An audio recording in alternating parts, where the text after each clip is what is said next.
ગઈકાલે જીએસટીને લઈને જે આખા ભારતમાં બહુ મોટા ચેન્જીસ થયા. બધી જ પ્રોડક્ટના જીએસટી સ્લેબ ગવર્મેન્ટે રિવાઇઝ કર્યા. સવારથી ઘણા બધા લોકોના ફોન કોલ મેસેજ આવે છે કે આના ઉપર તમે એક ડિટેલ વિડીયો બનાવો કે જે સિમ્પલ ફોર્મેટમાં હોય. કોઈ પણ વેપારી કે બિઝનેસમેનની જે પણ જીએસટીની પ્રોડક્ટ છે એમાં સ્લેબ ચેન્જ થવાથી શું ઇમ્પેક્ટ આવશે, આગળ જતા એના ભાવ વધશે કે નહીં વધે.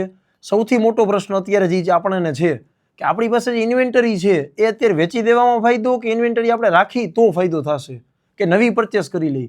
જે વ્યક્તિ કોમોડિટીમાં ડીલ કરે છે અને જેને મોટો ચેન્જીસ છે, જેમ કે હું પણ એક કોમોડિટીમાં ડીલ કરું છું, અમારે જીએસટીનો બહુ મોટો ચેન્જીસ છે, તો અત્યારે ઇન્વેન્ટરી સ્ટોક કરવી કે વેચી દેવી.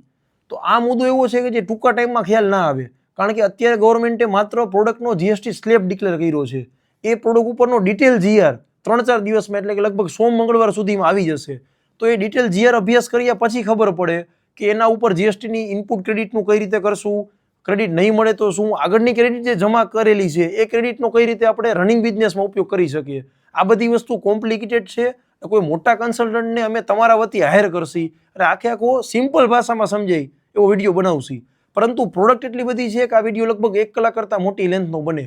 જો તમે આ બધી જ વસ્તુ જાણવા માંગતા હોય તો તમારી પ્રોડક્ટનું નામ અથવા HSN કોડ કોમેન્ટ બોક્સમાં આપી દો, જેનાથી એ પ્રોડક્ટ ઉપર અમે ડિટેલ વિડીયો બનાવી શકીએ. જય હિન્દ.